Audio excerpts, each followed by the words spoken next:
بسم اللہ الرحمن الرحیم۔ السلام علیکم ورحمۃ اللہ۔ شروع کرتا ہوں اس ذات پاک کے نام سے جس کے قبضہ قدرت میں میری جان ہے۔ ناظرین کرام، آج ہم آپ کو سنانے جا رہے ہیں حضرت امام حسین علیہ السلام اور ان کے ساتھیوں کے قاتلوں کا عبرتناک انجام۔ جس طرح امام علی مقام حضرت امام حسین علیہ السلام نے جام شہادت نوش کیا، اس کی کوئی مثال دنیا میں کہیں نہیں ملتی۔ حضرت امام حسین علیہ السلام نے اسلام کی خاطر اپنے بیٹے، بھائی، بھتیجے سب قربان کر دیے، حتیٰ کہ ظالموں نے 6 ماہ کے حضرت علی اصغر علیہ السلام کو بھی نہ چھوڑا۔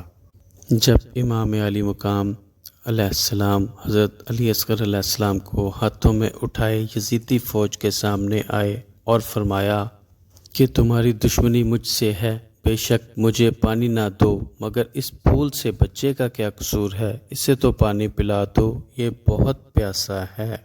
لیکن ایک ملعون ظالم حرملہ بن طفیل نے تیر مارا جو کہ امام علی مقام علیہ السلام کے بازو کو چھیدتا ہوا حضرت علی اصغر علیہ السلام کے حلق میں پیوست ہو گیا۔ حضرت علی اصغر علیہ السلام کے ننھے سے حلق سے خون کا فوارہ نکلا اور حضرت امام حسین علیہ السلام کو اپنے ہی ننھے سے لخت جگر کے خون میں نہلا گیا۔ حضرت امام حسین علیہ السلام نے اوپر کی طرف دیکھا اور فرمایا، یا اللہ پاک، تو دیکھ رہا ہے تیرے نبی کی اولاد کے ساتھ کیا ہو رہا ہے، اگر یہی تیری رضا ہے تو ہم تیری رضا میں راضی ہیں۔ پھر اسی طرح ایک کے بعد ایک حضرت امام حسین علیہ السلام کے سارے ساتھی شہید ہو گئے، اور آخر کار وہ منحوس گھڑی بھی آ گئی جب ظالموں نے حضرت امام حسین علیہ السلام کو سجدے کی حالت میں شہید کر دیا۔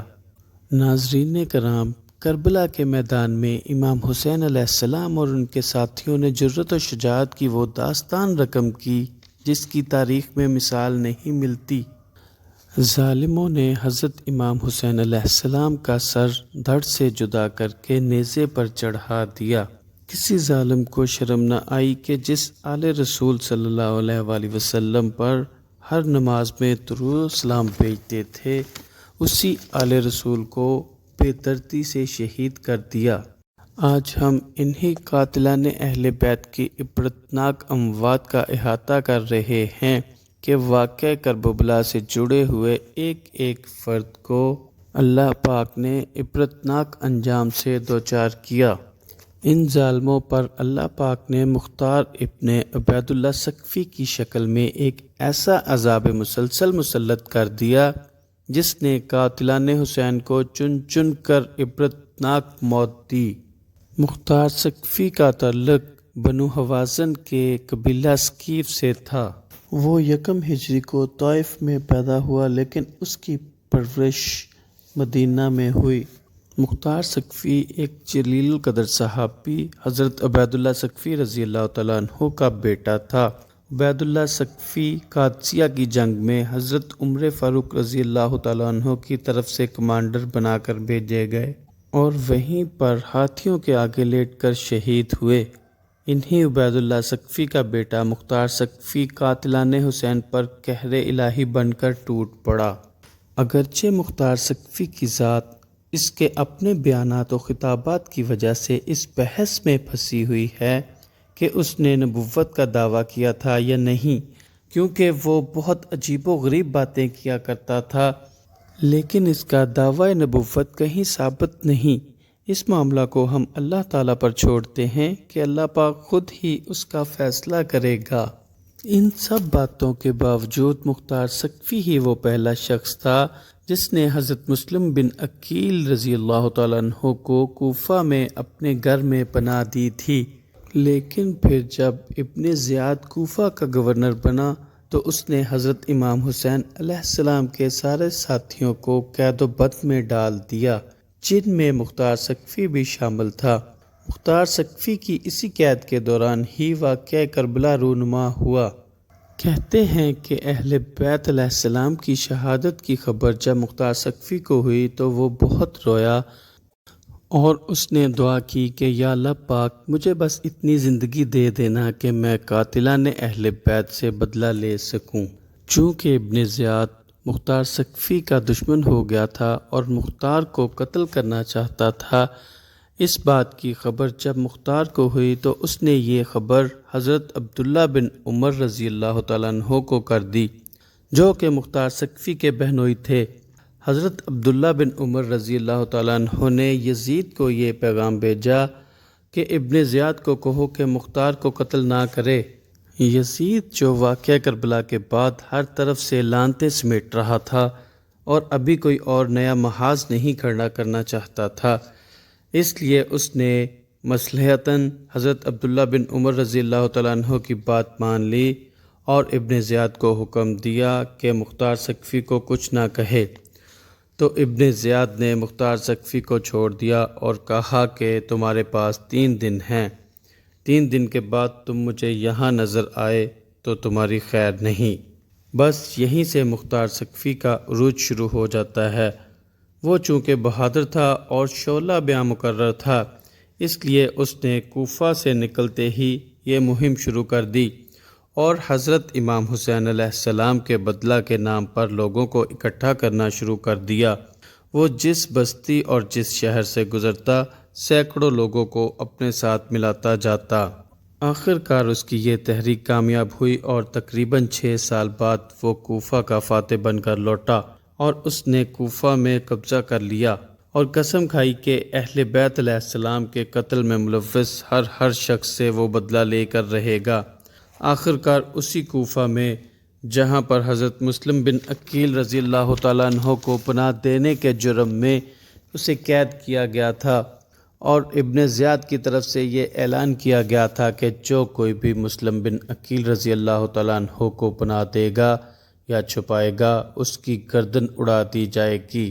اور آج اسی کوفہ میں مختار ثقفی کی طرف سے اعلان کیا جا رہا تھا کہ جس کسی نے بھی واقعہ کربلا میں ملوث افراد میں سے کسی کو چھپایا یا ان میں سے کسی کو پناہ دی تو اس کو قتل کر دیا جائے گا۔ پھر مختار نے ان لوگوں کے ناموں کی لسٹ بنائی جو کہ واقعہ کربلا میں ملوث تھے۔ مختار ثقفی کے بدلہ لینے کے اعلان کے بعد بہت سے لوگ پکڑے گئے اور بہت سے بھاگ کر جنگلوں اور پہاڑوں میں چھپ گئے، لیکن مختار کہاں رکنے والا تھا؟ اس نے ہر اس جگہ اپنے بندے بھیجے جہاں پر واقعہ کربلا میں ملوث لوگ موجود تھے۔ وہ ان لوگوں کو چن چن کر پکڑ کر لاتے اور انہیں عبرتناک سزائیں دیتے۔ ان ملعونوں میں سے چند سرکردہ لوگوں کی عبرتناک موت کے واقعات یہاں پر آپ کو سنائے جا رہے ہیں۔ حرملہ بن طفیل۔ حرملہ بن طفیل وہ ملعون تھا جس نے پھول جیسے 6 ماہ کے حضرت علی اصغر علیہ السلام کے چھوٹے سے حلق میں تیر پیوست کیا اور دنیا میں لعنت کا حقدار ہوا اور آخرت میں بھی بدترین جہنمی۔ اس کی موت بھی عبرتناک تھی۔ جب اس کو پکڑ کر مختار ثقفی کے پاس لایا گیا تو اسے دیکھ کر مختار ثقفی کا چہرہ غصے سے لال ہو گیا۔ مختار نے حکم دیا کہ اس کے وہ ہاتھ کاٹ دو جن سے اس نے شہزادہ علی اصغر علیہ السلام پر تیر چلائے تھے۔ حرملہ تڑپا کہ میں پیاسا ہوں، مجھے تھوڑا سا پانی پلا دو۔ یہ سن کر مختار ثقفی کا چہرہ غضبناک ہو گیا اور اس نے کہا کہ اے ظالم، جب پیاس سے خشک 6 ماہ کے نازک گلے پر تو نے تیر چلایا تھا تب تو تیرے ہاتھ نہیں کانپے تھے، تب تجھے پیاس کی کوئی پرواہ نہ تھی اور اس کے ہاتھ کاٹ دیے۔ وہ چیختا تڑپتا رہا پر مختار نے اس کی ایک نہ سنی اور حکم دیا کہ اس کے گلے میں تیر مارے جائیں، تو اس کے گلے میں بے شمار تیر مارے گئے۔ اس طرح وہ ملعون جہنم واصل ہوا۔ عمر بن سعد۔ عمر بن سعد اس لشکر کا کمانڈر تھا جس یزیدی لشکر نے اہل بیت علیہ السلام کو شہید کیا تھا۔ حالانکہ عمر بن سعد ایک بہت بڑے صحابہ رسول اور اسلامی فوج کے کمانڈر حضرت سعد بن ابی وقاص رضی اللہ تعالیٰ عنہ کا بیٹا تھا، جو کہ خود عشرہ مبشرہ میں سے تھے، لیکن عمر بن سعد عہدہ کے لالچ میں اہل بیت کے خلاف لڑنے کے لیے آیا اور ملعون ہوا۔ عمر بن سعد کو جب مختار ثقفی نے بلایا تو اس کا بیٹا حفص چلا آیا، یہ بھی اہل بیت کے خلاف لڑا تھا۔ جب مختار نے پوچھا کہ تمہارا باپ کہاں ہے تو حفص نے کہا کہ وہ تو گوشہ نشین ہو گیا ہے، باہر نہیں آتا۔ تو مختار نے غصہ سے کہا جب اس بدبخت کو گوشہ نشین ہونا چاہیے تھا تب تو حضرت امام حسین علیہ السلام کے مقابلہ میں کھڑا ہو گیا اور اب گوشہ نشین ہو گیا۔ مختار نے اپنے فوجی بھیجے کہ عمر بن سعد کا سر کاٹ کر لاؤ۔ فوجی گئے اور عمر بن سعد کا سر کاٹ کر لائے۔ مختار نے حفص کو اس کا سر دکھایا اور کہا کہ اسے پہچانتے ہو، یہ کون ہے؟ تو حفص نے کہا یہ میرا باپ ہے، اس کے بعد تو اس دنیا میں کوئی مزہ نہیں۔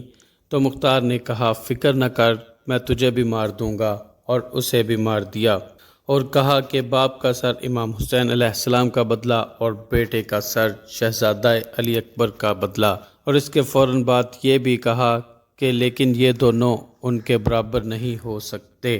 خولی بن یزید وہ ملعون تھا جو کہ حضرت امام حسین علیہ السلام کا سر مبارک کوفہ لایا تھا۔ جب اس ملعون کو پکڑنے کے لیے فوجی اس کے گھر گئے تو وہ چھپ گیا اور بیوی سے کہا کہ میرا نام نہ بتانا۔ اس کی بیوی جو کہ حضرت امام حسین علیہ السلام کا سر لانے کی وجہ سے اس کی مخالف ہو گئی تھی، اس نے اشارے سے فوجیوں کو بتایا کہ خولی کہاں ہے، اور اپنے منہ سے کہتی رہی کہ مجھے نہیں پتا۔ جب خولی بن یزید کو مختار کے سامنے پیش کیا گیا تو اس کا برا حال تھا اور معافیاں مانگ رہا تھا۔ تو مختار نے کہا کہ امام حسین علیہ السلام تو شان سے شہید ہو گئے تھے، انہوں نے تو کوئی رحم کی بھیک نعوذ باللہ نہیں مانگی، اب تو کیوں رحم کی بھیک مانگ رہا ہے؟ اس وقت تجھے رحم نہیں آیا جب جگر گوشہ بطول سلام اللہ علیہ کا سر دھڑ سے جدا کر رہے تھے اور اس کے ہاتھ کاٹ دیے، اور ایک روایت کے مطابق اسے ایسے ہی ہاتھ پاؤں کاٹ کے چھوڑ دیا اور وہ تڑپ تڑپ کر مر گیا،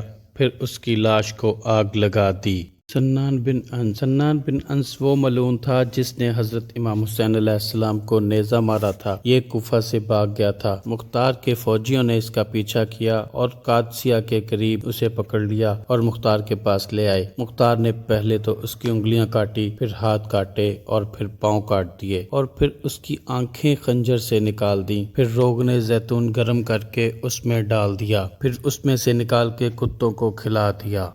حکیم بن طفیل یہ وہ لعنتی ہے جس نے حضرت امام حسین علیہ السلام پر تیر چلائے تھے اور حضرت عباس علیہ السلام کے بازو کاٹے اور ان کے کپڑے اتار لیے تھے، یہ بھی کوفہ سے بھاگ گیا تھا۔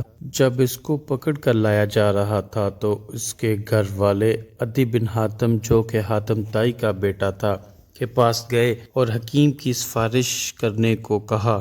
عدی بن حاتم مختار کے پاس پہنچا اور حکیم بن طفیل کی سفارش کی۔ مختار نے کہا کہ کیا ہم دشمن اہل بیت علیہ السلام کے لیے تمہاری سفارش مان لیں گے؟ تو عدی نے کہا کہ یہ حکیم پر الزام ہے۔ تو مختار نے کہا کہ چلو آپ کی سفارش مان لی گئی۔ اسی دوران وہ سپاہی جو کہ حکیم بن طفیل کو لا رہے تھے انہیں پتہ چل گیا کہ عدی نے سفارش کی ہے، تو انہوں نے راستہ میں ہی حکیم کو قتل کر دیا۔ اس طرح یہ ملعون بھی اپنے انجام کو پہنچا۔ شمر ذوالجوشن شمر وہ لعنتی ہے جس نے امام علی مقام حضرت امام حسین علیہ السلام کے گلہ اقدس پر خنجر چلایا تھا۔ جب اس کو پکڑ کر مختار کے پاس لایا گیا تو یہ شدید پیاسا تھا اور پانی مانگ رہا تھا۔ مختار نے کہا کہ جب تو حضرت امام حسین علیہ السلام کا پیاسا گلا کاٹ رہا تھا تب تجھے پیاس یاد کیوں نہیں آئی؟ تب تجھے یہ پرواہ کیوں نہیں تھی کہ تو جس گلے کو کاٹ رہا ہے وہ شدید پیاسا ہے؟ مختار ثقفی نے شمر کا سر کاٹ دیا اور دھڑ کتوں کے آگے پھینک دیا۔ ابن زیاد بھی وہ ملعون تھا جو کہ کوفہ کا گورنر بن کر یزید کی طرف سے آیا تھا۔ اس ملعون کے حکم پر ہی یہ سارا واقعہ کربلا ہوا تھا۔ جب مختار ثقفی نے کوفہ پر قبضہ کیا تو یہ وہاں سے بھاگ گیا۔ مختار نے اس کے پیچھے ابراہیم بن مالک اشتر کی کمانڈ میں ایک لشکر بھیجا جس کا موصل کے مقام پر ابن زیاد کی 30,000 فوج سے مقابلہ ہوا، اور بالآخر ابن زیاد کی فوج کو شکست ہوئی اور ابن زیاد بھی مارا گیا۔ اس کا سر کاٹ کر کوفہ لایا گیا اور 6 سال بعد ٹھیک 10 محرم کو اسی جگہ پر اس کا کٹا ہوا سر پڑا تھا جہاں پر 6 سال پہلے ابن زیاد کے سامنے جناب حسین علیہ السلام کا سر مبارک رکھا گیا تھا۔ ایک روایت یہ بھی ہے کہ ابن زیاد حضرت امام حسین علیہ السلام کے سر مبارک پر چھڑی مار رہا تھا اور کہہ رہا تھا کہ دیکھ لیا ہم سے بغاوت کا انجام، تو وہاں پر بیٹھے ہوئے حضرت مالک بن انس یہ کہتے ہوئے اٹھ گئے کہ اے بدبخت، اس چہرے مبارک کو تو نبی اکرم صلی اللہ علیہ وآلہ وسلم چوما کرتے تھے۔ کہتے ہیں کہ اسی وقت چھت سے ایک سانپ گرا اور ابن زیاد کے ناک میں گھس گیا اور تھوڑی دیر بعد دوسرے ناک سے باہر نکل آیا، جس سے کہ ابن زیاد مر گیا۔ یزید بن معاویہ۔ یزید کو کولانچ کی بیماری نے گھیر لیا تھا، جس کی وجہ سے اس کی آنتیں سکڑ گئی تھیں۔ وہ پانی کا ایک قطرہ بھی پیتا تھا تو اس کی چیخیں نکل جاتی تھی، کیونکہ وہ پانی اسے تیر کی طرح چبھتا تھا۔ وہ پانی بھی نہ پی سکتا تھا۔ وہ پانی جو کبھی اہل بیت علیہ السلام کا بند کروایا گیا تھا، آج اس کا پانی بند ہو گیا تھا۔ پیاس کی شدت اسے شدید ستاتی، لیکن وہ پانی نہیں پی سکتا تھا۔ وہ پیاس کی شدت سے بھی چیخیں مارتا تھا اور پانی پی کر بھی چیخیں مارتا تھا۔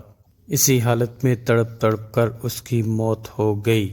اس کے مردہ جسم سے بدبو آنا شروع ہو گئی۔ بڑی مشکل سے جیسے تیسے کر کے اسے دفنایا گیا۔ اس طرح اہل بیت علیہ السلام کے قاتلوں کا انجام عبرتناک ہوا۔ 6000 لوگ تو صرف مختار ثقفی نے ہی چن چن کر واصل جہنم کیے، باقی جو ادھر ادھر نکل گئے تھے وہ بھی عبرتناک موت سے دوچار ہوئے۔ کوئی اندھا ہو کر مرا تو کوئی جل کر مر گیا، کسی کا منہ کالا ہوا تو کسی کے ہاتھ پاؤں ٹوٹ گئے۔ غرض یہ کہ اللہ پاک کے عذاب سے کوئی نہ بچ سکا۔ اور جس حکومت کے لیے یزید نے یہ سب کیا تھا، وہ بھی یزید کے بیٹے معاویہ بن یزید نے 40 دن بعد یہ کہہ کر چھوڑ دی کہ اس کا پایہ تخت اہل بیت علیہ السلام کے خون سے آلودہ ہے۔ اس طرح یزید کا نہ دین رہا نہ دنیا، اور آخرت تو اس نے اپنی پوری طرح ہی خراب کر لی تھی۔ اللہ پاک سے دعا ہے کہ وہ ہمارے دلوں میں اہل بیت علیہ السلام کی محبت کو کوٹ کوٹ کر بھر دے اور قیامت کے دن ہمیں ان کے محبان میں سے اٹھائے، آمین۔ تو ناظرین کرام، اگلی ویڈیو تک کے لیے آپ سے اجازت چاہتا ہوں۔ اللہ ہم سب کا حامی و ناصر ہو۔ السلام علیکم ورحمۃ اللہ۔